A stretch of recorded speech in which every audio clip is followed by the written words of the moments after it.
Have you ever stopped to think that often the history that seems most distant is precisely the one that has the most to teach us? Well, everyone has heard of the greatness of ancient China, but almost no one remembers those who truly sustained the empire, the peasants. And herein lies the paradox. While emperors lived surrounded by luxury, it was calloused hands, bare feet, and sleepless nights that kept the machinery running. Now, let me challenge you. Could we, with all our modern comforts, endure a single day in their shoes? Imagine trading your cell phone alarm for a rooster's crow, your rushed breakfast for thin porridge, and your air conditioned meetings for endless days under the sun, tilling the land. Difficult, right? But it's precisely in this contrast that lies the beauty and the lesson of these seemingly boring stories.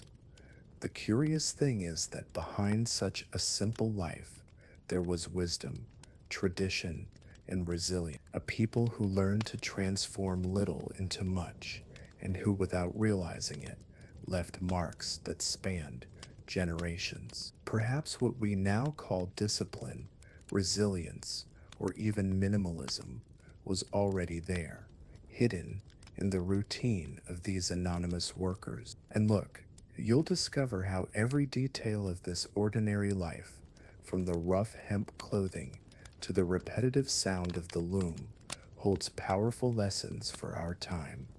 Lessons that can, indeed, change the way you view your own routine. It seems contradictory, but immersing yourself in a slow, monotonous story may be just the awakening you need. So tell me, where are you watching this video from? And what time is it now? I want to know who's going to join me on this journey through the past, where every repetitive gesture hides secrets that can transform the way we live today. Imagine waking up one morning more than 2,000 years ago when the sun still rose timidly over vast rice fields. It was the Han Dynasty, a period that shaped Chinese identity as few eras have. The cold wind blew through the mud huts, and the sounds of roosters announced another day of work. Unlike today, when many check their cell phones while still in bed. Back then, the first thing they did was open the creaky wooden door and smell the damp earth. Time passed slowly, but every detail carried the weight of history. Han Empire wasn't just a political phase, it was almost like a vast living organism. Everything seemed interconnected, from the harvest in the fields to the luxurious corridors of the capital Chang. While the emperors decided the fate of millions, the common peasant felt the immediate reflection in their bowl of rice. It's curious to think how today, in the supermarket, we choose from dozens of brands, but back then, every grain was the fruit of collective sweat. This contrast already shows how a simple life sustained something great. The most fascinating thing is that, despite seeming distant, much of what we experience today has its roots way back. Bureaucratic organization, taxes, even the way governments manage food supplies, all of this has Han remnants. Have you ever stopped to think that that pesky tax you see on your bill has echoes of a policy created over 2,000 years ago? Well, history insists on being with us, even when we pretend it doesn't. Han peasants' mornings were slow, almost ritualistic. First, tending the fire, then checking on the animals, and only then setting off for the field. Today, we've traded the mooing of cows for the noise of traffic and the whistle of the coffee maker, but the essence is the same: rising early, taking care of one's obligations, and pushing the day forward. Perhaps that's why when we read about them, we feel a strange familiarity. The cycle of life hasn't changed all that much, and of course there were also hardships. While today we complain about slow internet or long lines at the bank, Back then, the struggle was surviving a prolonged drought or the burden of imperial taxes. Imagine the despair of watching the river dry up and realizing your family's livelihood was hanging by a thread. These moments, though difficult, gave people a resilience that we often lose amid modern comforts. Perhaps therein lies a powerful lesson about how to face our small daily struggle. But before we talk about taxes, wars, or even the mysteries of the great peasant revolts, it's important to understand who actually sustained this colossal machine. After all, without the men and women of the land, no empire would have survived. And it is precisely at this point that we enter the next detail of our journey: the position of peasants within the Han social structure. Han Dynasty. Society resembled a massive machine, with each piece having its place. At the top, emperors and nobles dictated the rules. Below, scholars and officials managed the details. And at the bottom, bearing all the weight, were the peasants. It's curious to think that despite living in simple conditions, they were seen as the backbone of the empire. After all, without food, even the richest palace became nothing more than a pile of cold stones. Interestingly, this hierarchy wasn't just a formality, but something present in everyday life. Imagine walking into a Han village. You'd immediately notice who worked the fields, who kept records, and who held decision-making power. This social division shaped relationships, marriages, and even children's dreams. Today, when someone talks about social class, we often think of salary or neighborhood. Back then, the difference was engraved in a person's very destiny from birth. Despite this, peasants were not seen as insignificant. On the contrary, they were held in high regard, precisely because they produced the food everyone depended on. It's almost like today when we talk about doctors or teachers, professions that carry a value that goes beyond money. Only in the case of Han peasants, recognition didn't mean privilege. They remained trapped by taxes, obligations, and forced labor. This valorization sounded more like rhetoric than practice. Merchants, for example, had greater wealth, but were often looked down upon. It seems contradictory, doesn't it? But in Confucian thought, accumulating wealth without producing anything essential was viewed with suspicion. It's curious to compare this with the present. Today, we extol entrepreneurs who create apps or make millions in digital investments, even if they've never touched a field. Back then, this kind of view would have been grounds for criticism. And of course, there were also the slaves and servants, in even harsher conditions. They formed the invisible layer, the one that rarely appears in records but shouldered some of the heavy lift. If we stop to think about it, how often in our daily lives do we fail to notice those who keep the machine running? The food delivery person, the street cleaner, the canteen cook. Essential people, but they don't always receive due recognition. This is a direct bridge between ancient China and modern urban life. When we understand this social structure, we realize that everything revolved around a fragile balance. Each layer depended on the other, and a sudden movement was enough to bring the whole thing down. It's no surprise that sooner or later tensions, debts, and revolts would arise. But before delving into these contradictions, we need to better understand how the state extracted sustenance from this social base. The infamous land tax. Han Dynasty China, every cultivated plot of land carried an invisible burden: taxes. It wasn't just the wheat or rice that sprouted from the soil, but also the obligation to deliver part of the harvest to the state. The peasant knew that, even after long days of sweat, a generous portion wouldn't stay with his family. Today, it's like receiving our wages and seeing deductions before even touching the money, a feeling that spans centuries. These taxes were paid in grain, cloth, or even days of forced labor. Imagine harvesting rice under the scorching sun, filling heavy baskets, only to hand over much of it to imperial officials who often didn't even know the hardships of planting a seed. This contrast is reminiscent of someone collecting a bill without ever seeing the effort behind that payment. Silent injustice was a part of everyday life.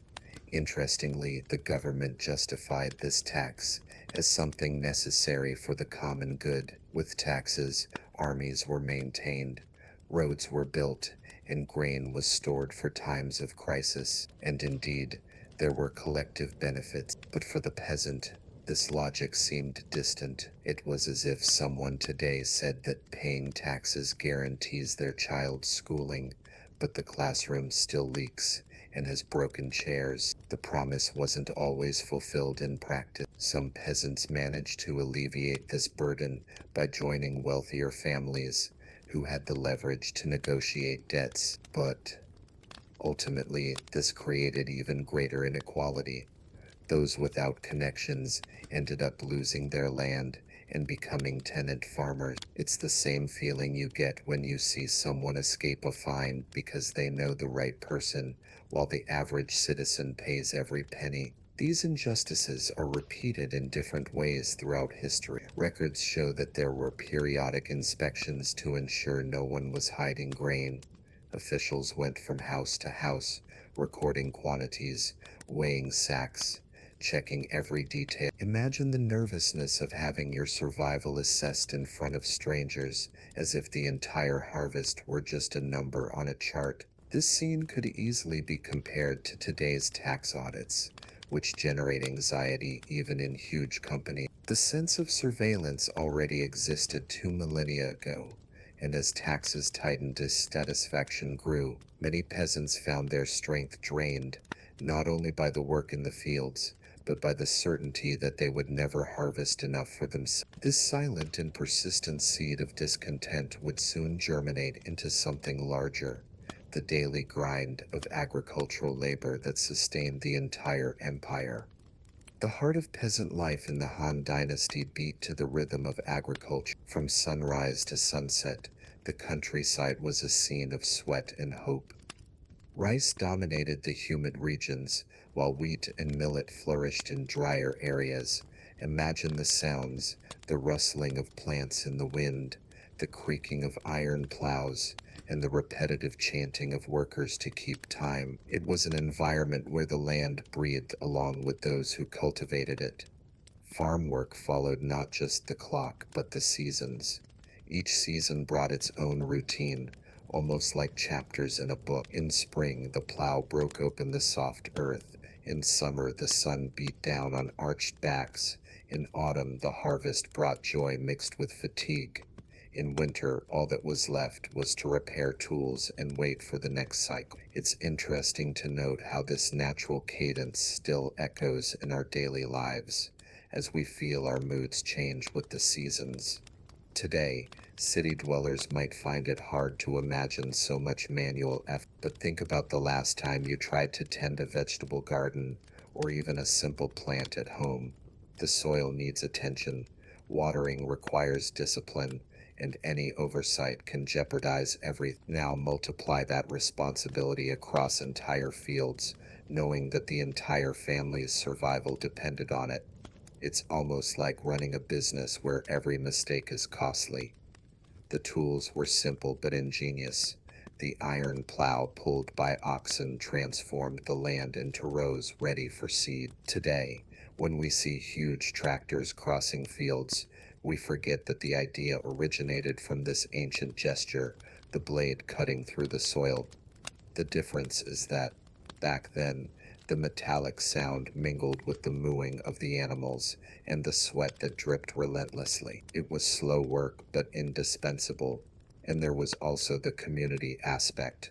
Neighbors helped each other with planting and harvesting in a kind of collective effort. Anyone who has participated in a coffee harvest in the countryside or even a collective renovation knows this well. Shared effort is always lighter. This social dimension made agricultural work more than an obligation. It was also a bond between families, a thread that united the entire village around a common purpose. But not all was harmonious. The hardships imposed by climate, pests, and taxes created a constant burden. Still, life went on, because stopping was never an option.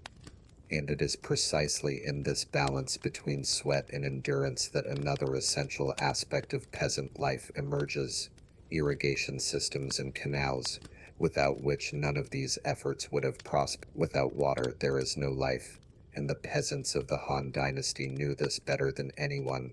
As soon as they woke up, many would check the banks of the canals, making sure the currents were flowing smoothly. The sound of running water was almost like a background song for the village. Unlike the modern comfort of turning on a tap back then, every drop was earned through collective effort. Maintaining the irrigation works was as essential as planting the seeds. The canals weren't just utilitarian structures, but veritable connecting threads between villages. A blockage or rupture in a particular part could compromise the entire region's production. It's like when today the internet goes down in an entire neighborhood and everyone feels the immediate impact. Except in the case of the peasants, the loss wasn't lost entertainment but survival itself. This demonstrates how dependence on complex systems has accompanied humanity for millennia. Maintaining the canals required frequent collective efforts. Men, women, and even young people came together to remove sediment, repair dikes, and reinforce the bank. Imagine the scene: rudimentary shovels digging the earth, baskets laden with mud, and the rhythmic conversation of collective effort. It was tiring, no doubt, but it also created a sense of unity. Anyone who has participated in community work, whether at school, church, or in a neighborhood, knows the transformative power of such cooperation. Besides farming, the canals provided coolness on the hottest days. Children cooled off on the banks, and even animals found relief there. The moon's reflection on the calm water at night served as silent companionship after long journeys.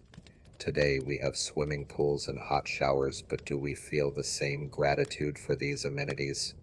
Perhaps the modern world lacks this clear awareness that water is a gift, not a guarantee. It's worth remembering that the state closely supervised these projects.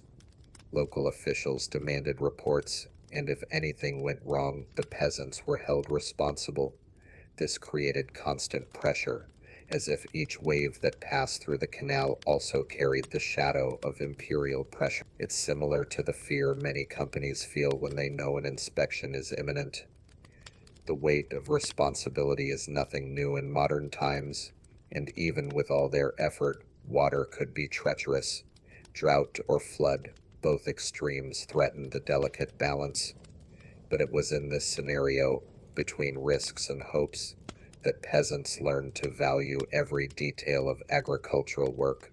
And precisely here comes the next fascinating aspect: the advancement of tools and techniques, which would forever change the way the land was managed. Hand fields. Progress didn't come in great leaps, but in small details. The iron plow, for example, seemed like a simple tool, but it revolutionized the way we worked the land. Previously, with wood, the effort was doubled. Later, iron cut the soil with greater precision, saving energy and increasing productivity. It's curious to think that today we celebrate apps and artificial intelligence, but back then, a piece of metal changed entire destiny. Crop rotation also represented a remarkable advance.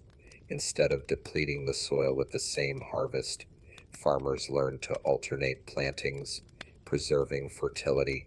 It's almost like changing your exercise routine to avoid overtaxing your body. Small, intelligent choices ensured not only survival but also hope for stability. This kind of practical knowledge, passed down from generation to generation, reveals the genius hidden in everyday life.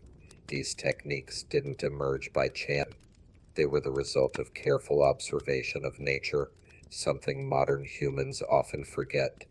Farmers noticed how the soil reacted, how rainfall altered the results, and adjusted their practices. Today, we've delegated this function to sensors, drones, and satellites, but deep down, we still rely on the same logic, understanding the rhythm of the land.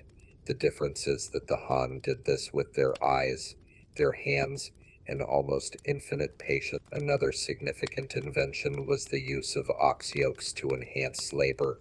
Imagine two robust animals pulling a plow, synchronized by the peasant's command. The rhythmic sound of their hooves on the clay created a peculiar music, a blend of strength and perseverance. Anyone who has seen a horse-drawn cart on rural roads knows the impact of this type of animal assistance.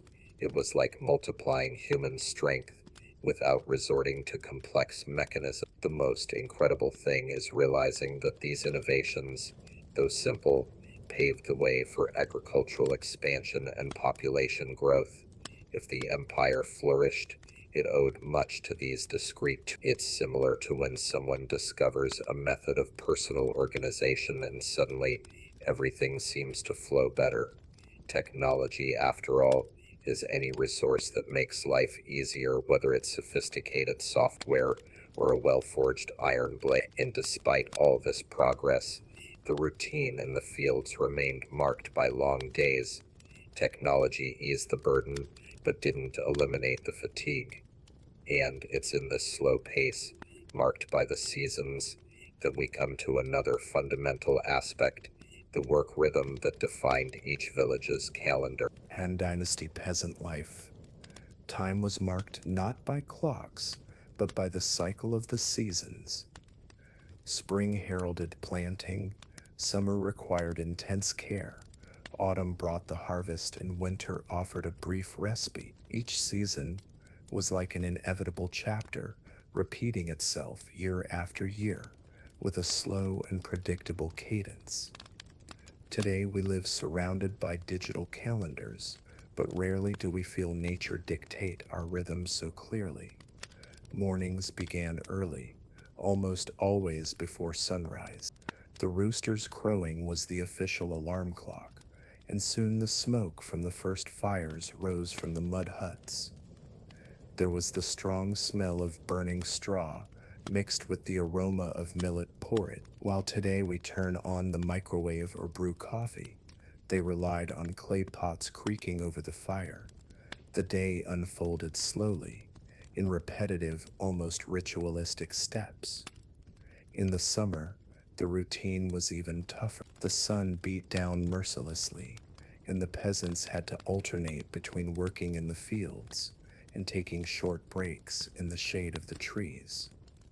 Sweat mixed with dust, forming a crust that only came off at night, with cold water in makeshift basins. Think of when you spend the whole day at the beach, and by the end of the day your skin burns and your clothes are stuck with salt.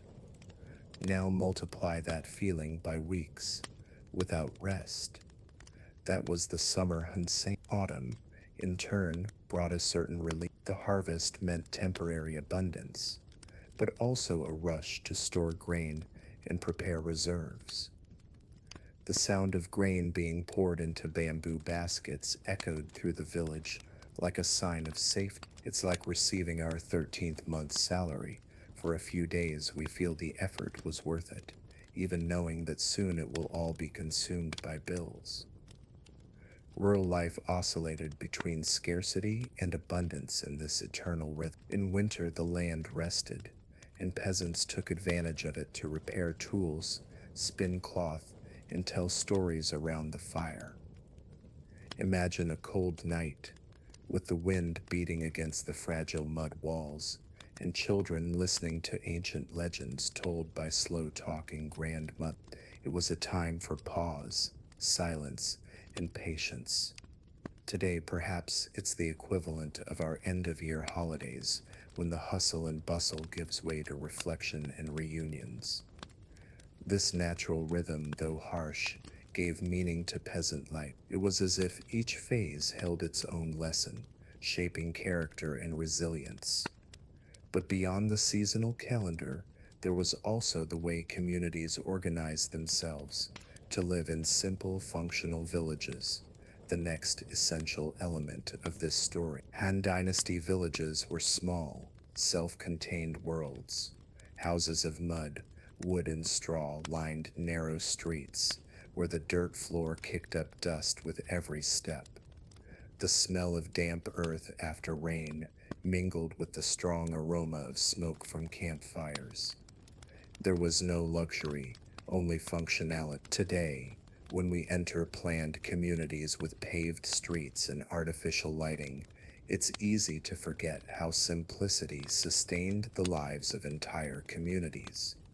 Each family lived in their own hut, divided into a few rooms. The living room served for everything: cooking, eating, keeping warm in winter, and conversation. The space was small, but the closeness created intense bonds.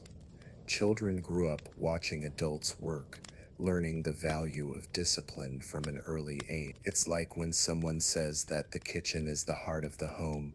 Back then, this phrase was literal, as almost all life revolved around the fire lit in the center of the hearth. The sounds of the village were peculiar. Makeshift hammers echoed as tools were repaired, chickens pecked in the yard, and children's laughter broke the monotony of the days. Absolute silence never existed. There was always the hum of life, like a natural soundtrack. Today, we've replaced this with cell phone notifications, car horns, and constant music. But deep down, this oral presence also serves the role of reminding us that we are not alone. The collective routine was marked by cooperation. Neighbors shared seeds, helped with harvests, and supported each other in times of scarcity. This solidarity wasn't a choice, it was a necessity. Without it, survival would be nearly impossible. It's curious to think how in the modern world we often buy everything ready-made without knowing who planted, harvested, or transported it. Han villages remind us that community wasn't a pretty word but rather a daily practice. At night, the village without electricity. Darkness descended, illuminated only by torches and the moon. Families gathered around the fire, sharing stories and rituals. The smell of simple soup filled the air, while shadows danced on the mud walls. Imagine the feeling: no rush, no cell phones vibrating, just time passing slowly, almost silently. For many of us, living like this would be unthinkable, but perhaps that was exactly what gave those people peace. And at the center of this village life was the family, not just as a blood bond, but as the economic nucleus. After all, it was within the family that tasks, responsibilities, and dreams were shaped. And this is precisely what brings us to the next aspect of this journey: the family as the nucleus of production. Han Dynasty, the family was much more than a group of relatives. It was the true business of the household. Each member had a defined role, and everyone knew their contribution was vital to collective survival. The father typically coordinated the work in the fields, the mother tended the home and the spinning of cloth, and the children learned by observing until they were ready to carry their share. There was no room for the modern idea of every man for himself. The curious thing is that back then, there was no separation between personal and work life. The same space where people slept was where they sowed, prepared food, and planned the harvest. Today, we talk about work-life balance, but to a Han peasant, this would sound strange. Everything was integrated. It's like imagining an office set up in your living room, where everyone shares the same project, except in this case, the project was survival. Meals also reinforced this unit. A bowl of porridge or a plate of rice was shared around a low table, and each spoonful reminded everyone of the collective effort. Anyone who has attended family lunches in rural areas knows well what this means. Food is not just nourishment, it is a symbol of sharing. The flavor of the dish was mingled with a sense of belonging.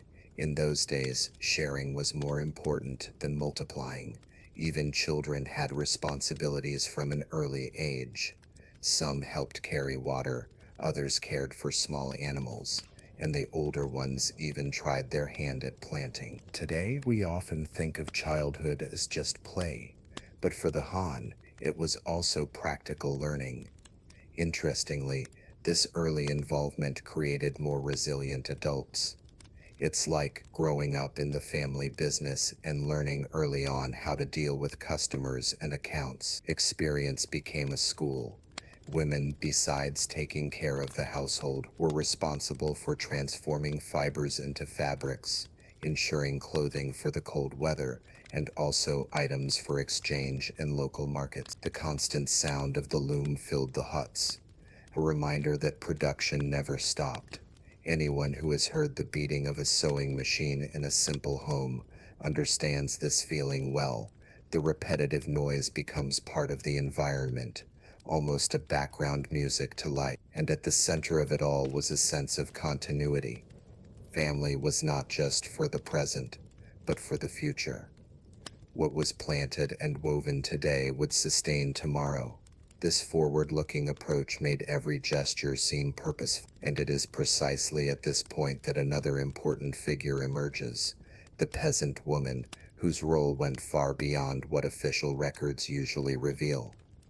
In village life, women were the silent pillar that held up almost everything. While the men devoted themselves to the arduous fields, they balanced tasks inside and outside the home. At dawn, they were already up, lighting the fire, preparing porridge, and getting the children ready for the day. There was no rest, and every movement seemed choreographed by necessity. It's like today, when we see many women juggling work, home, and children in a routine that seems to have no pause. Beyond household chores, there was the loom.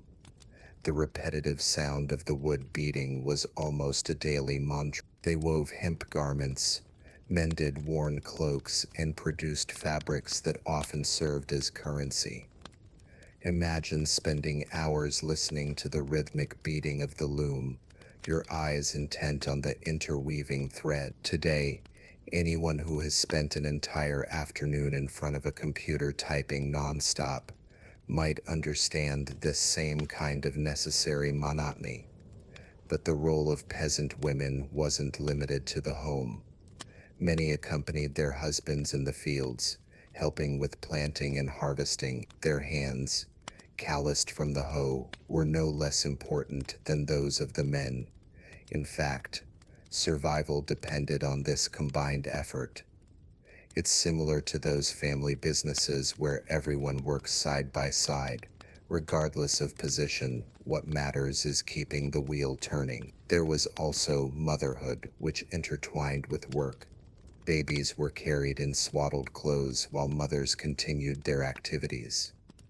The cries of infants mingled with the noise of animals and the creaking of tools. Anyone who has seen a mother balancing her cell phone on her shoulder while cooking and caring for her child understands how this ability to multitask wasn't born yesterday.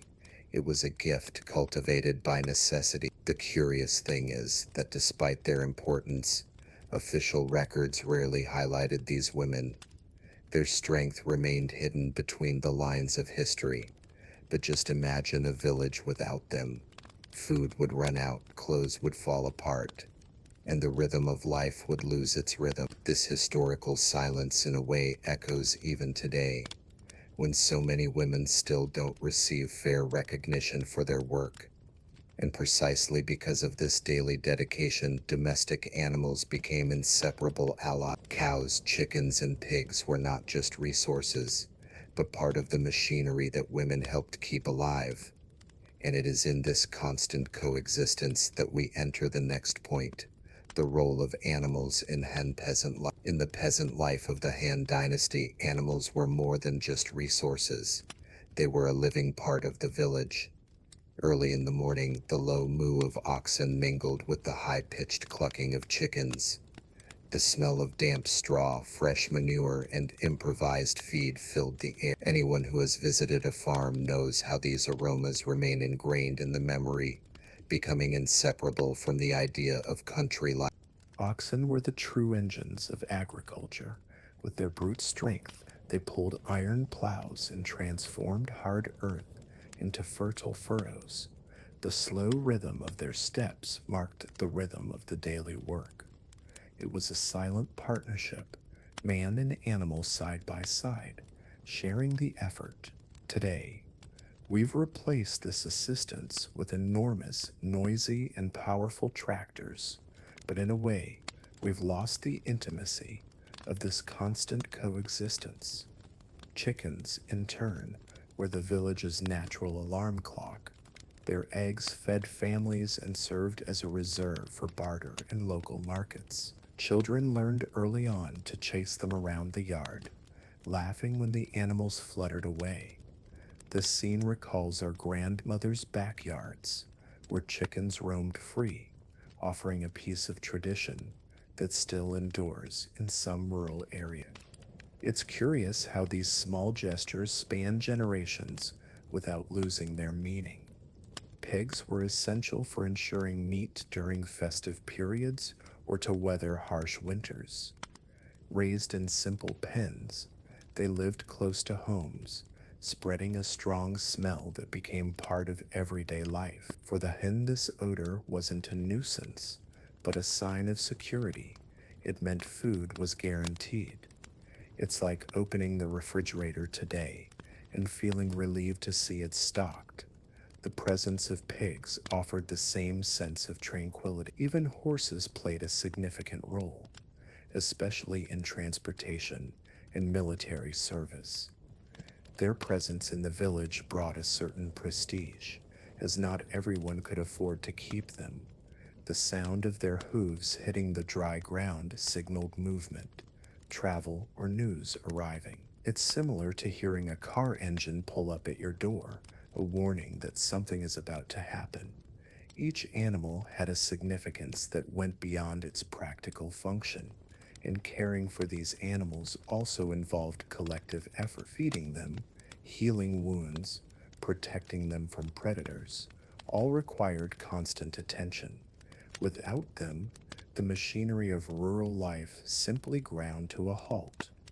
But beyond the daily work, there was also the direct influence of the state on agricultural production, especially through grain policy. Han Dynasty, the government didn't leave agricultural production solely in the hands of peasants.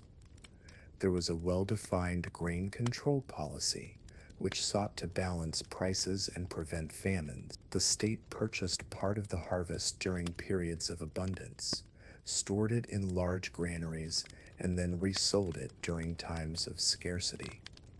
For the peasant, this presence was ambiguous, sometimes protective, sometimes oppressive. Today, it's similar to when we hear about government intervention in the oil or fuel markets. These warehouses, giants of wood and stone, were symbols of collective security. Imagine walking down the dirt road and seeing the sturdy structure from afar, storing thousands of sacks of grain. For the community, it was almost like looking into a full safe, knowing it had insurance against famine. But at the same time, this stock belonged to the empire, not the people. Thus, the sense of relief was always accompanied by a thread of distrust. There was also the political aspect. Grain control strengthened imperial authority, since in times of crisis, the government could portray itself as a savior by distributing food. This gesture generated loyalty and maintained social order. It's similar to what happens today when social programs offer food baskets or subsidies. For those who receive them, it's an immediate relief. For those who govern, it's a tool of power. The logic of political dependence spans centuries.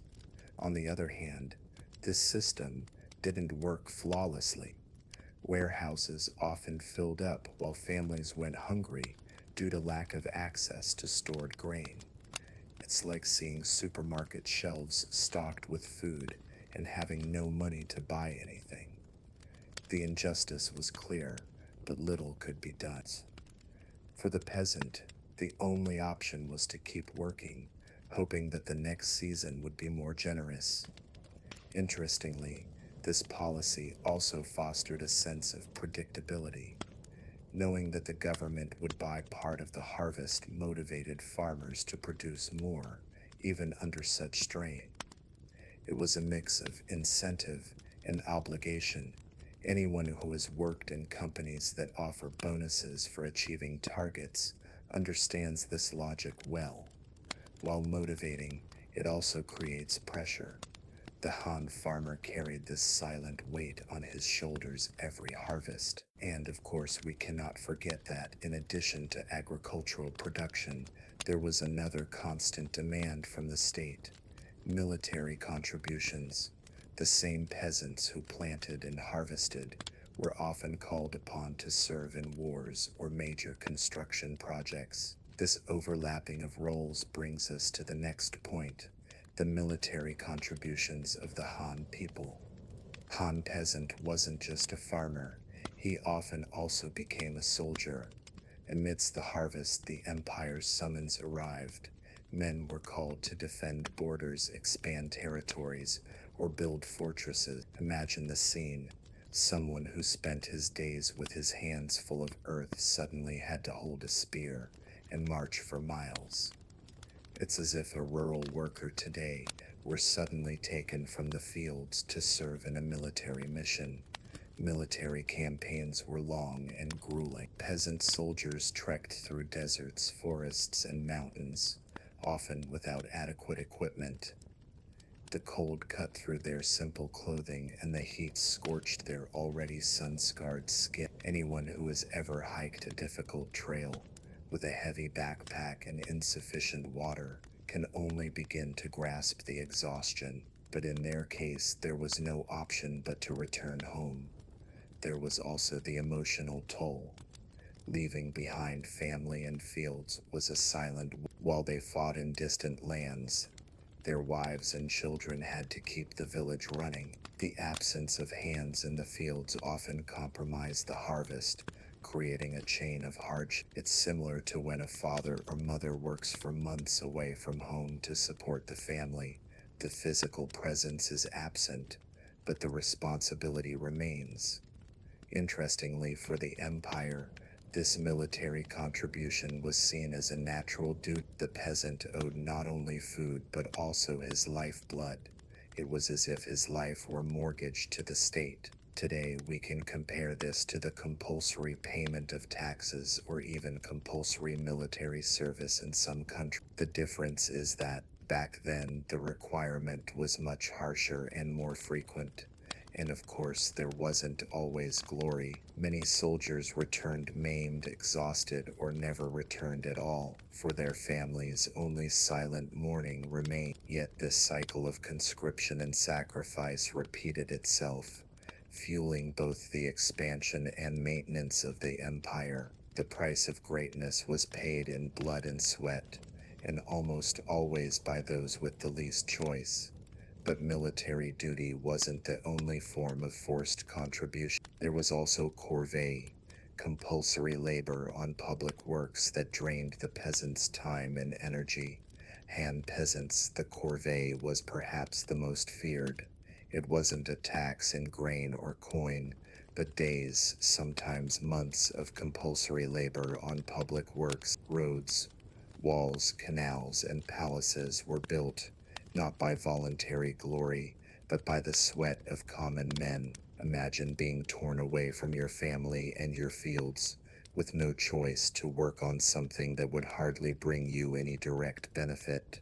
These days were grueling. The sun was beating down during the day, the cold was biting at night, and rest was minimal. The incessant sound of pickaxes hitting rocks mingled with the groaning of tired bodies. For many, the corvée was almost a sentence. Losing time from planting meant jeopardizing the family's livelihood. It's as if someone today were forced to leave their job for months to work on a government project without pay. The risks were enormous. Landslides, collapses, and disease claimed lives daily. Many never returned to their villages, and those who did carried physical and emotional scars. Think of those working in dangerous mines or on construction sites without adequate equipment. The insecurity was similar, only without the right to protest or compensation. For the empire, they were numbers, For the villages, they were lost fathers, brothers, and sons. Interestingly, this practice also had a side of forced pride. Officials extolled the great works as symbols of prosperity, and the peasants were reminded they were part of something great. But the reality is that for those carrying stones on their backs, the monument erected seemed merely a reminder of their own exploitation. It's like when we see politicians inaugurating projects and forgetting to mention the workers who shaped the concrete. The impact of corvée labor went beyond physical fatigue. By removing men from the fields, agricultural production was reduced, leading to shortages and debt. Families left behind had to struggle to make ends meet. Often women, children, and the elderly took on responsibilities to keep the household afloat. This burden left deep scars on the social fabric. And despite all this burden, spirituality offered some relief. It was in ancestor worship and fertility deities that peasants sought strength to endure the harshness of life. Han peasants' religion was not separate from routine. It was an essential part of it. Every seed planted, every harvest harvested, was accompanied by simple yet meaningful ritual. Ancestor worship, for example, was an almost daily occurrence. Small offerings of food or incense before makeshift altars. The sweet scent of smoke rose slowly, as if a message sent to those who had passed. For them, honoring their ancestors also ensured blessings for the present. Deities linked to agriculture held a special place. There were gods of the earth, rain, and fertility, all invoked at critical moments in the agricultural cycle. When drought threatened, entire villages would gather in silent processions, praying to the heavens for water. Imagine the scene: men and women walking slowly, holding torches, while deep chants echoed through the night. It's like how today, in difficult times, communities unite in collective prayer. Faith served as social glue. The rituals weren't just solemn, they also included moments of celebration. During the harvest, offerings were made in thanksgiving, and the air was filled with simple music, including drums and rudimentary flutes. Children ran, dogs barked, and the smell of fresh food filled the air. This atmosphere is reminiscent of the rural festivals we still have today, where harvests become celebrations. The difference is that in ancient China, these festivals also carried the hope of spiritual protection. Interestingly, these cults revealed a worldview deeply connected to nature. Every ray of sunshine, every drop of rain, was seen as a manifestation of divine forces. The idea wasn't to control the environment, but rather to live in harmony with it. Today, surrounded by technology and concrete, we often forget this dependence, but a power outage or a water crisis is enough to remind us that we are still fragile in the face of nature. The rituals also reinforced the village's unity. Everyone participated, from the elders to the youngest children. The act of lighting incense or offering grains created a sense of belonging. It was as if each person were a piece of a grand spiritual mosaic. Anyone who has attended community celebrations, such as processions or religious festivals, knows how this sense of community warms the heart, even on the most difficult days. And in addition to these daily rites, there were also moments of great collective celebration. Agricultural festival. Amidst the harshness of daily life, agricultural festivals were like breaths of joy for Han peasants. Celebrated at key moments in the harvest cycle, they blended devotion, music, and food. Imagine an entire village gathered, with lit torches illuminating the night and the deep sound of drums echoing in the distance. It was on these days that monotony gave way to collective hope, as if every burst of laughter were also a prayer. The celebrations had a practical purpose: to give thanks for the harvest and ask for protection for the next cycle. People brought simple offerings: grains, fruits, animals, which were placed before communal altars. The scent of incense mingled with that of freshly prepared food, creating a unique atmosphere. Anyone who has attended a June festival in the countryside with its stalls selling traditional foods and traditional music, can sense something similar. The celebration was simultaneously devotion and fellowship. There were also artistic performances, storytellers, musicians, and even acrobats enlivened the gatherings. Children ran between the adults' legs, and young people approached each other with shy glances. It was a time when the worries of the field were forgotten, even if only for a few hours. It's curious to see how, even in difficult times, human beings have always sought space for celebration. Today, we do the same at concerts, carnivals, and music festivals.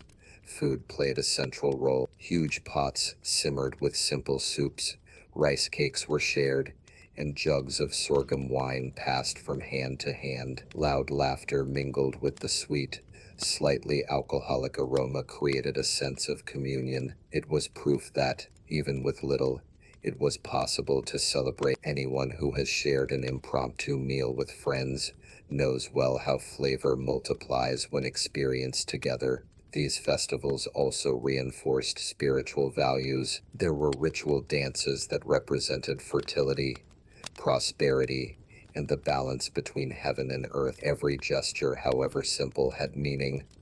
The body became a bridge between the human and the divine. It's almost like watching a folk dance today.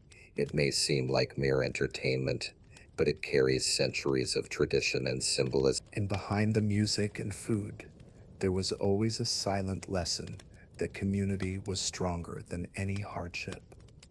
This idea of unity was reinforced not only at festivals, but also by the Confucian thought that permeated Han society. Han Dynasty, Confucianism, wasn't just a philosophy distant from the villages. It was an invisible thread that wove together the daily lives of peasants. It exalted the figure of the farmer as an example of virtue, someone who sustained society with their honest labor. For the Han, cultivating the land was more than just ensuring food, it was fulfilling a moral duty.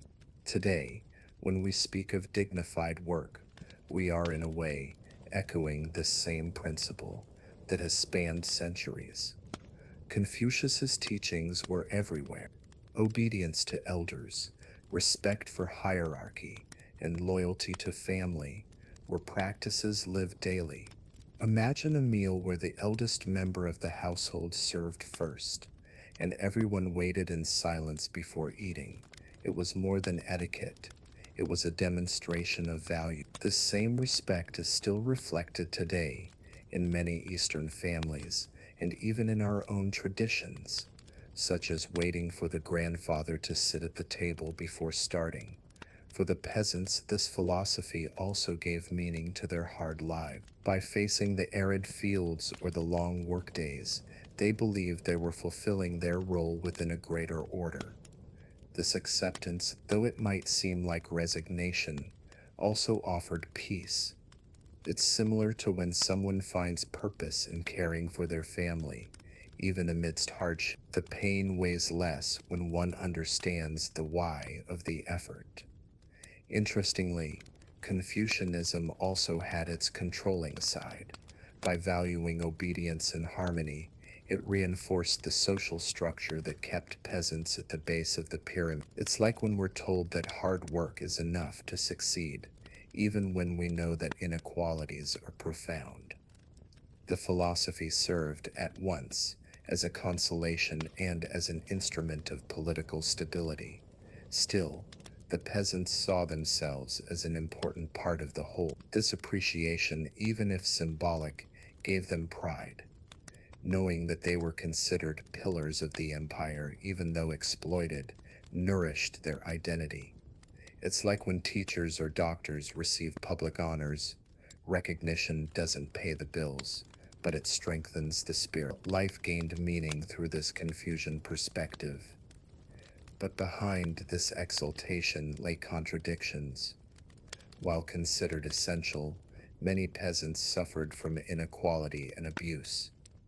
Philosophy preached harmony, but the reality was one of land concentration and exploitation. Han Dynasty land was the dividing line between comfort and poverty.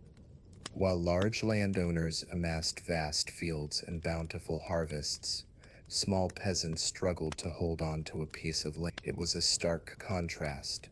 On one side, rural mansions with full granaries. On the other, rickety huts where food barely lasted until the end of the season. Today, this image recalls the chasm between wealthy neighborhoods and poor communities that coexist side by side in large cities. The power of large landowners grew as the state turned a blind eye to abuses.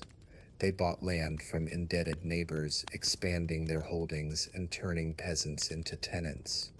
It's like when a small company can't withstand its debt and ends up swallowed up by a larger conglomerate. The game always seemed unfair. Those with power accumulated more. Those with little lost even the smallest amount. In the villages, this inequality was felt firsthand. Wealthy families had better tools, stronger animals, and even extra labor to speed up harvests. Small farmers, on the other hand, found themselves alone, working themselves to exhaustion to provide only the bare necessities. Imagine the frustration of looking at the neighboring field, seeing abundance and returning home, knowing dinner would be thin porridge. This sense of powerlessness silently eroded the peasant spirit. The curious thing is that despite so much difference, the official discourse extolled everyone as pillars of the empire. It was as if fine words were used to hide social crack. Anyone who has heard political promises of equality but sees a completely different reality knows how familiar this contradiction sounds. The inequality wasn't just material, it was also symbolic. A reminder that effort didn't always bring just rewards. And yet the peasants soldiered on. The fear of losing everything and becoming serfs fueled their work discipline. It was like living with a constant shadow, a warning that any carelessness could cost them the piece of land inherited from their ancestors. This insecurity shaped not only the economy, but also their way of thinking. It's like when someone today depends on precarious employment and accepts poor conditions just to avoid being left with nothing. Over time, this inequality would create a vicious cycle. Debts accumulated, families lost their land, and many ended up trapped in unfair contracts. It was the beginning of a process that would transform free peasants into dependents. Debt was like invisible chains that bound hand peasants. All it took was a prolonged drought or a crop ruined by pests for the family to be forced to take out loans. At first, it seemed like a temporary solution, but it soon turned into a trap. High interest rates and short terms made the debt grow faster than the crops. Anyone who has ever gotten into credit card debt knows how suffocating this spiral can be. Many peasants, unable to pay, ended up handing over part of their land as collateral. Gradually, the small plots dissolved into the hands of large landowners. It was a painful loss because land was not just a material asset, but a link to ancestors. Imagine having to sell the family home that had sheltered generations just to survive. This forced attachment left scars that went beyond economics. It affected the heart and identity. When the land was lost, the peasant's only option was to become a tenant farmer. He continued farming, but now in someone else's name, handing over a large portion of the harvest as payment. The feeling was of planting for others, always living on the bare minimum. Today, this is reminiscent of workers who receive low wages, never seeing the real fruits of their labor. The cycle of exploitation repeated itself, with only the setting and characters changing. Debt also created divisions within villages. Families that were once equal now viewed each other with suspicion, some accumulating land, others losing everything. The bond of community weakened under the economic burden. It's like when longtime neighbors drift apart because one prospers and the other sinks into debt. Coexistence becomes a constant reminder of inequality. The state, in turn, intervened little to protect the poor. Confucianism preached harmony, but the reality was that many were at the mercy of powerful creditors. This lack of support left peasants permanently vulnerable. It's like relying on a banking system that only benefits those already wealthy. The scales never balance, and it was precisely from this stew of injustice and despair that the first sparks of resistance emerged. When debt suffocated and hunger became unbearable, revolt seemed the only way forward. As famine crept in and debts piled up, the Han peasants' patience began to break. The silence of the countryside turned to murmurs of dissatisfaction, until these murmurs turned into cries of revolt.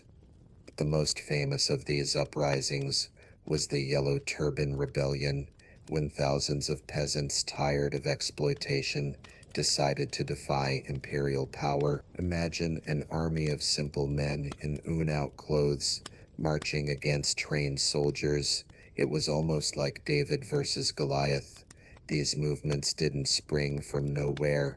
They were the result of years of injustice, abusive taxes, land loss, exhausting corvée labor, and a lack of state support. Each unpaid debt was a spark, each lost harvest, more fuel for the fire. Anyone who has participated in a strike or witnessed street protests understands how collective pain can transform into strength. For the peasants, rebellion was less a choice and more a necessity. The symbolism was strong. Yellow turbans, for example, represented hope, healing, and spiritual renewal. It wasn't just politics, but also faith. Many leaders of the uprisings presented themselves as mystical figures, promising a more just world. It's like when modern movements gain slogans or colors that become flags. Yellow in those days was more than just a woven headdress. It was a call for change. But reality was cruel. Despite their courage, most of these uprisings ended in bloodshed. The empire responded with brutal force, crushing revolts and punishing entire villages. Still, the seeds of resistance never died. It's similar to when a repressed idea resurfaces with greater force in another generation. Oppression could silence voices, but it couldn't extinguish the desire for justice. These revolts also revealed the empire's vulnerability. No matter how grandiose, it depended on the obedience of its peasant base. When that base moved, everything shook. It's like a company. There may be directors and presidents, but if the workers rebel, the machinery grinds to a halt. The message was clear. No power can stand without its own feet. And even with so much conflict, everyday life had to go on. Between one revolt and another, the peasants returned to the countryside, sold their produce at local markets, and tried to survive. Local markets were like little hearts beating within hand village. Once a week, the silence of the countryside would transform into a hubbub of voices, footsteps and animals.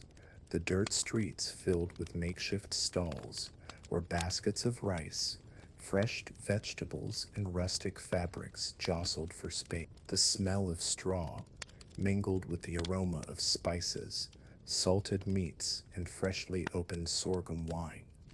For the peasants, this was more than a place to shop. It was a meeting place. Each stall had its own melody, the loud call of the grain seller, the laughter of children running among the adults, the lowing of oxen tethered to the sides. Anyone who's ever walked through a rural street market knows the feeling well, an organized chaos full of life and color. It was at these moments that peasants, even poor ones, experienced a certain abundance. They could choose, bargain, and even afford to buy more than they needed. The act of trading was almost an art.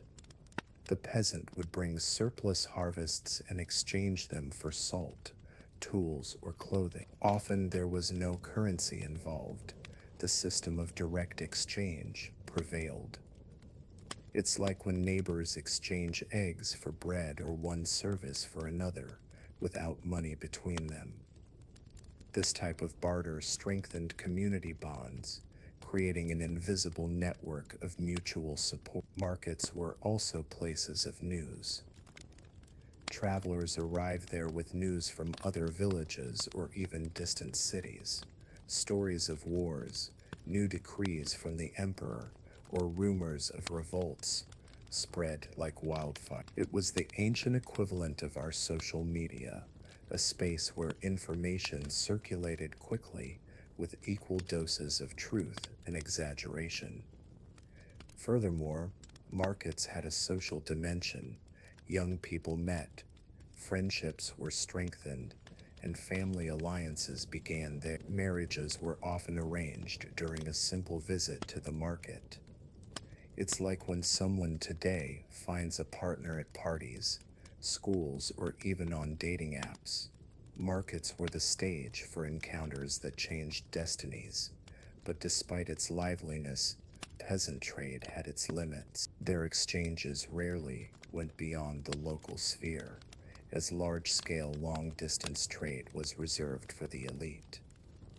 Han peasants' trade was not a grand adventure, but something restricted to the basics. They rarely had access to the distant routes that connected China to other peoples, such as the famous Silk Road.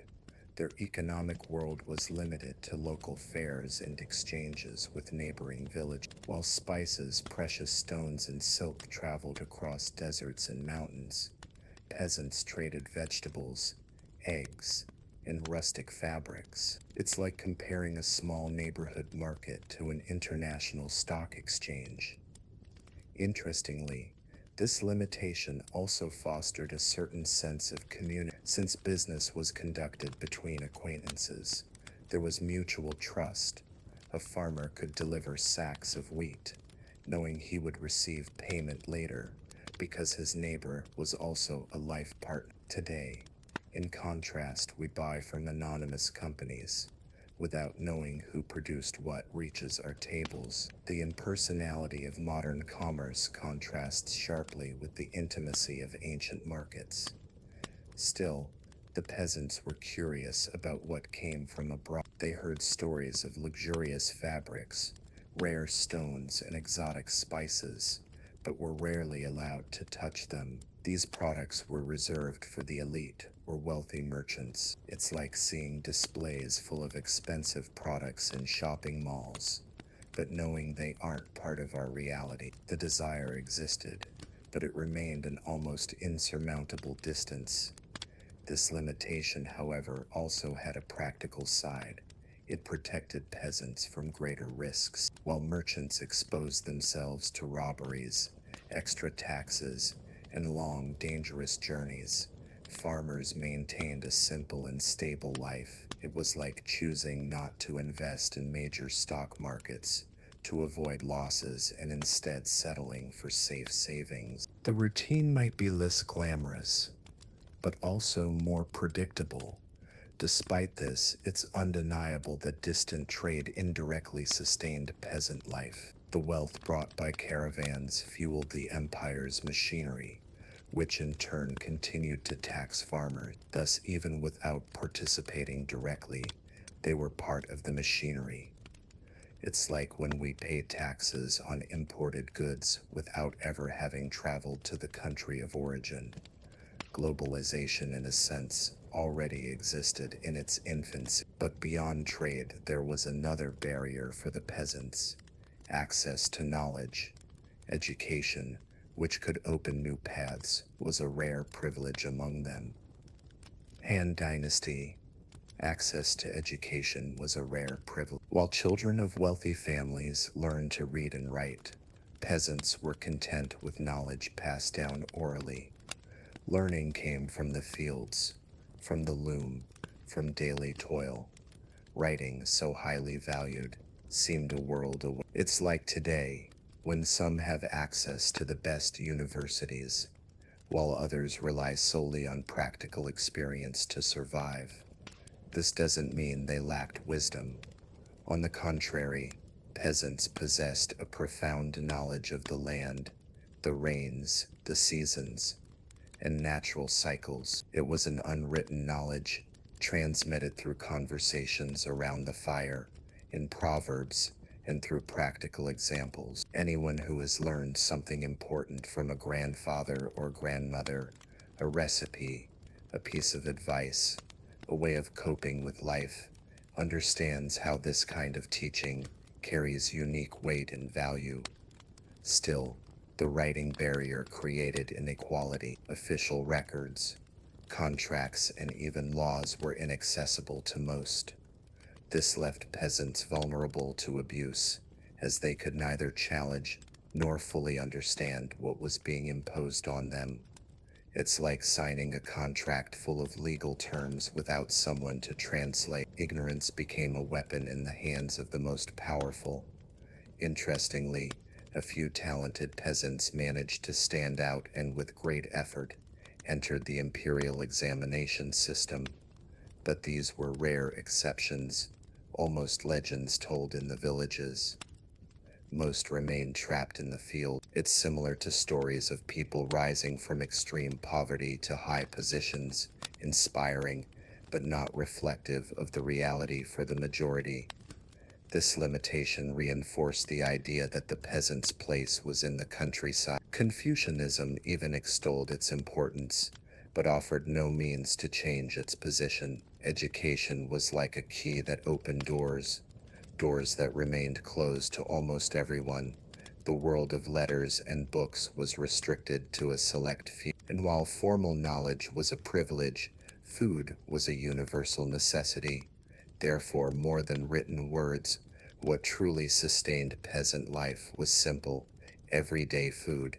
The peasant table of the Han dynasty was simple yet rich in meaning. Rice, wheat, and millet formed the basis of the diet, accompanied by vegetables such as turnips, scallions, and soybeans. Meat was rare, almost always reserved for special occasions such as festivals or rituals. The smell of hot millet porridge, served early in the morning, mingled with the aroma of smoke from the campfires. For those who lived in the countryside, each meal was less about pleasure and more about sustenance. The food's flavor was rustic, marked by minimal seasoning. Salt was a precious commodity, sometimes hard to come by. Even so, peasants knew how to improvise. Fermented vegetables, bone broths, and simple herbs added variety to the menu. Anyone who has tried home-cooked dishes in the countryside knows well how a simple flavor can carry powerful memories. Eating, back then, was almost an act of resistance in the face of scarcity. Meals were moments of sharing. The family would gather around a low table, or even on the floor, sharing what was available. A bowl of soup would be passed from hand to hand, each taking their share. This practice reinforced unity, reminding everyone that they were all in this together. It's similar to those improvised family meals, where a little becomes a lot because it's shared with love and respect. Sorghum wine, though modest, was also present on special occasions. Its strong, sweet aroma warmed cold nights and accompanied rituals of Thanksgiving. For peasants, drinking together was more than a celebration. It reinforced the feeling of community. Today, we do something similar at Sunday lunches or get-togethers with friends, when drinking becomes an excuse to strengthen bonds. Even with simplicity, there was creativity. Leftovers were repurposed into new dishes, and every ingredient was used to its fullest. This logic contrasts with modern waste, where tons of food are thrown away every day. For the Han peasant, throwing food away would have been unthinkable. Every grain had value. This mindset shows us how much we can learn from the past regarding gratitude and if food sustained the body, clothes protected against cold and heat, completing the cycle of basic needs. Hand peasant clothing was simple, functional, and made from materials the land itself provided. Hemp and linen were the most common fabrics, rough to the touch and resistant to daily wear. The colors, usually neutral shades of beige, brown, or gray, came from the natural color of the fibers or from basic dyes using local herb. Anyone who has worn unbleached cotton or hand-woven fabrics knows the feeling of wearing something rustic, seemingly bearing the texture of nature itself. These garments weren't made to impress, but peasants spent all day in the fields, in the sun or the rain, and needed clothes that could withstand the wear and tear. Wide sleeves allowed for free movement, and layers served to protect against both cold and heat. It's like today when we choose comfortable clothes for working from home. Appearance isn't so important, but practicality. Women played a fundamental role in the production of these pieces. They spent hours spinning fibers, weaving, and sewing patiently. The rhythmic sound of the loom became part of the domestic environment, almost like background music.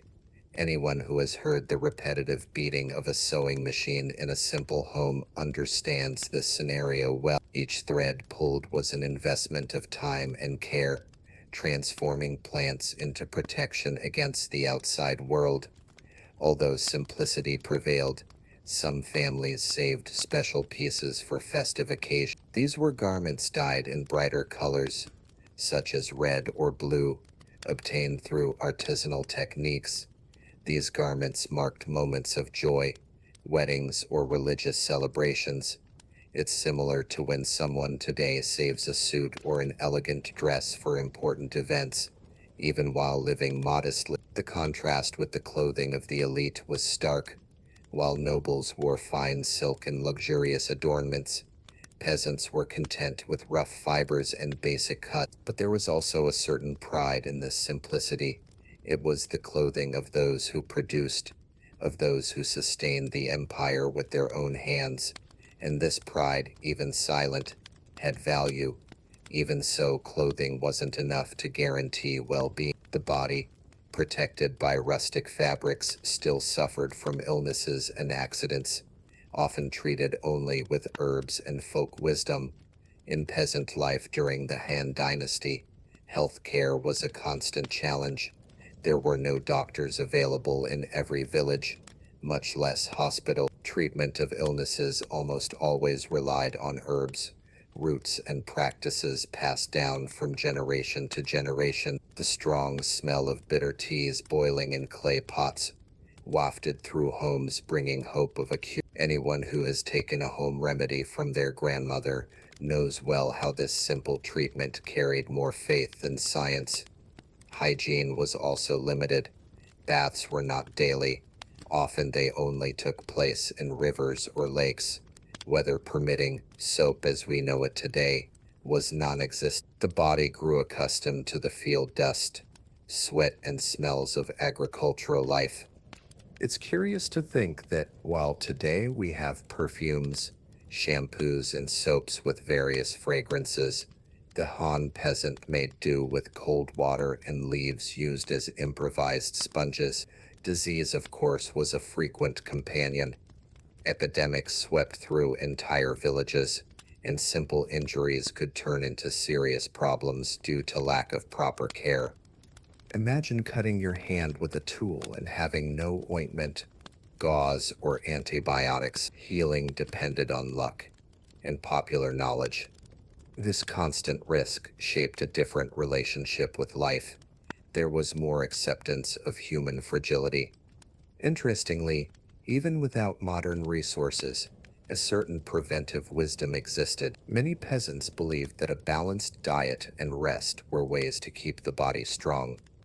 There were also breathing practices and simple exercises, similar to what we now call qigong. It's like when someone, without access to advanced medicine, relies on walking, natural teas, and a good night's sleep to preserve their health.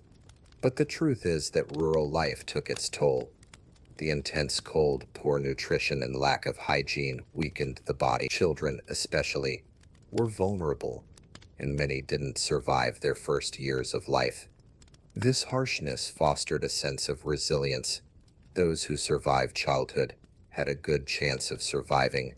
It was a cruel filter, but one that reflected the reality of the time. And this human fragility leads us to another inevitable point: life expectancy. Han Dynasty.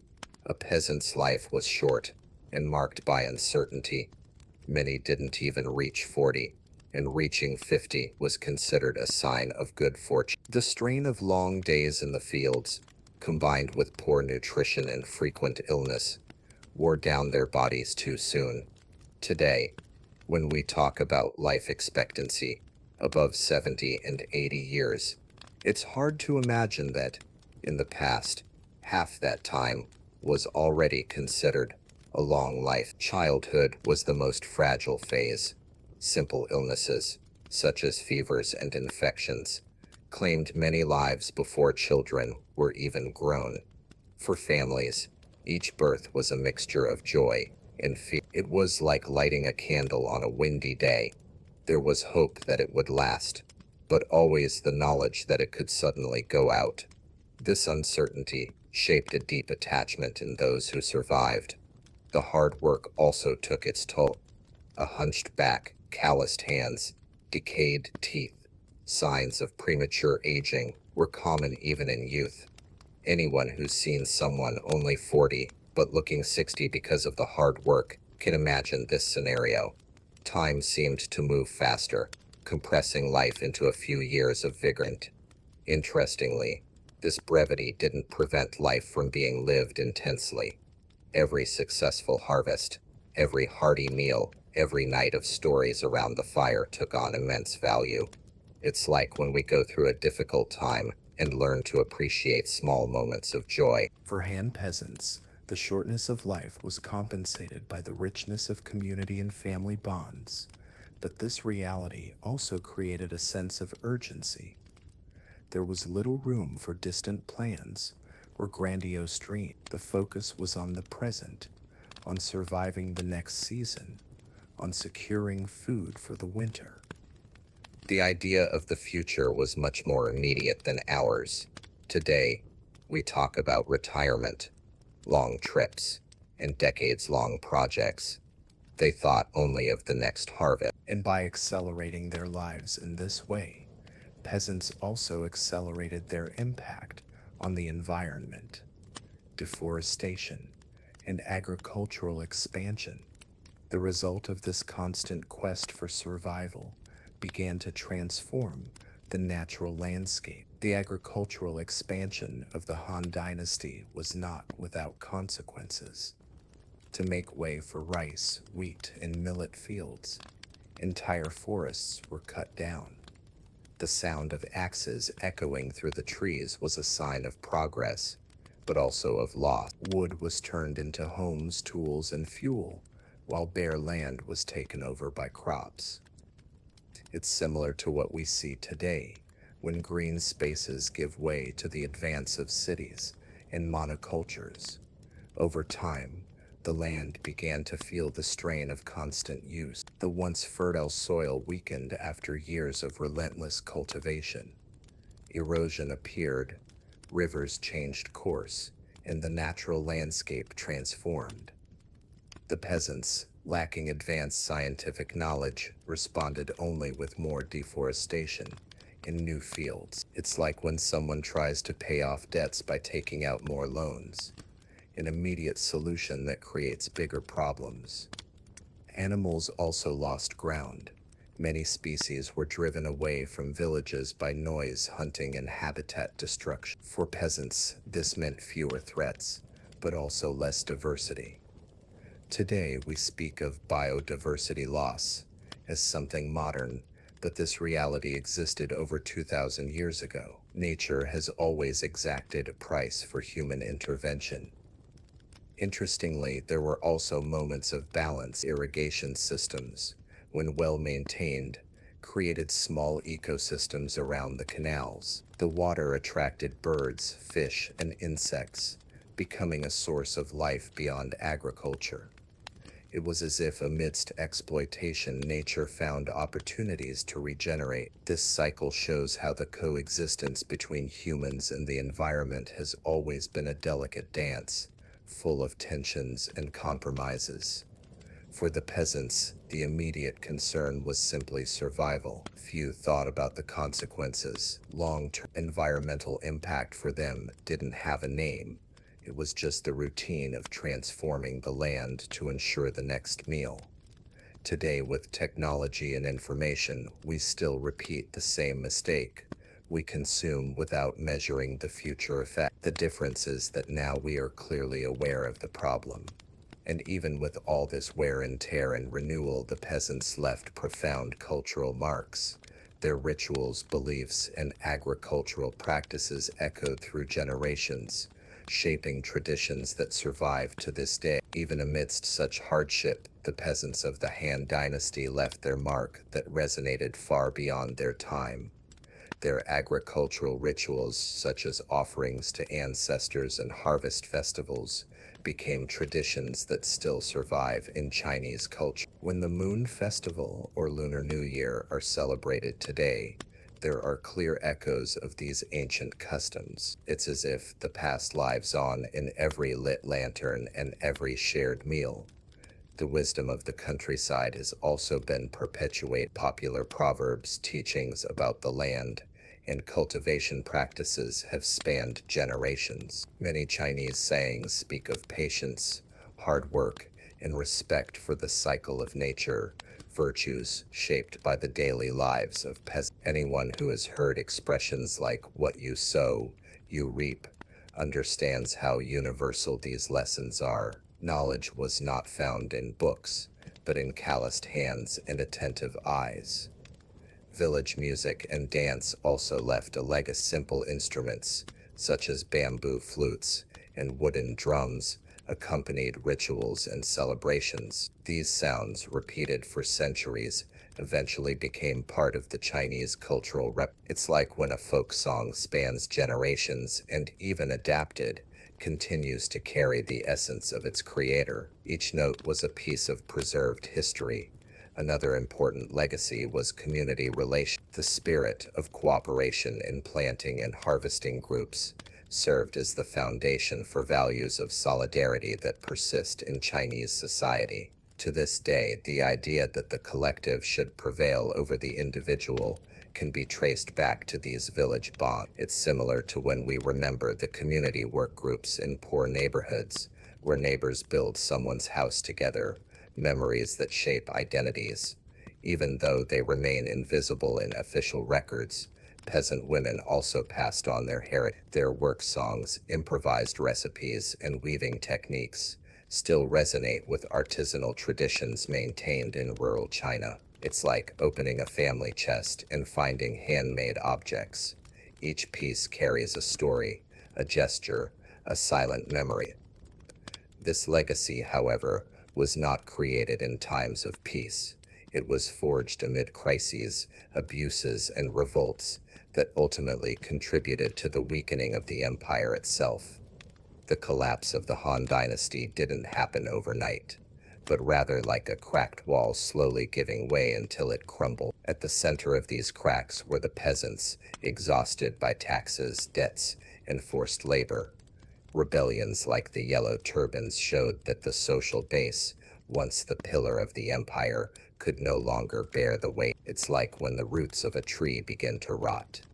The crown may seem imposing, but sooner or later it falls.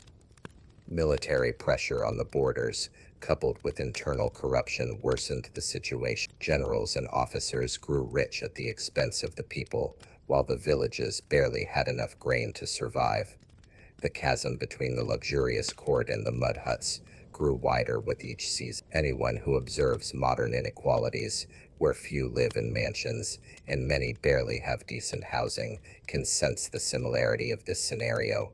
History has a curious way of repeating itself. The peasants, already overburdened, became increasingly unstable. There was no trust in the central government, and faith in imperial justice was crumbling. With each new levy or recruitment, the revolt grew. It was like when workers lose hope in a system that doesn't protect them. Silence turns to protest, and protest to rupture. It was precisely this invisible force that eroded the foundations of the empire. Over time, local revolts weakened central power. The dynasty, which seemed eternal, began to fragment into smaller fragments, dominated by regional leaders. The harmony preached by Confucianism was no longer enough to contain the chaos. The structure that once seemed solid proved fragile under pressure from the social base. It was like watching a dam crack. First small fissures, then the unstoppable flood. The end of the Han was not only political, but also symbolic. It demonstrated that no empire can survive if it forgets its foundation. The peasants, invisible in official records, were in fact protagonists of the outcome. Their dissatisfaction, their hunger, and their silent struggle brought down one of the greatest empires of antiquity. It is a timeless reminder that all power depends on the common people. And so, with the fall of the Han, space opens up for new chapters in Chinese history. Now tell me, after learning about the daily lives of Han Dynasty peasants, can you view your own life the same way? They, with electricity, technology, or comfort, sustained one of the greatest empires in history. And we, with everything at our fingertips, often complain about menial tasks. The truth is, we don't lack resources. We lack perspective. What would happen if you applied some of their discipline to your daily routine today? If you treated each small task as part of something bigger, like they did with the harvest, perhaps you'd discover that the power to change your life doesn't lie in waiting for perfect conditions, but in acting with what you already have. Because if peasants with nothing built so much, what's stopping you from building your own empire? Now I challenge you. What is your fertile ground? Is it your career, your family, your deferred dream? What can you start cultivating today, even if it seems small, but that in the future could turn into something great? Think about it, because it is precisely in the small seeds that change begins. And I want you to tell me in the comments, what was the biggest lesson you learned from this story? Was it about resilience, about discipline, or about appreciating the simple things? Share with me, because I want to know where this reflection can take you. And of course, if you want to continue diving into profound stories like this, subscribe to the channel and activate the bell, because here, each video is like a fertile field. The more you dedicate yourself, the more knowledge you'll read. And believe me, the next chapters will surprise you even more.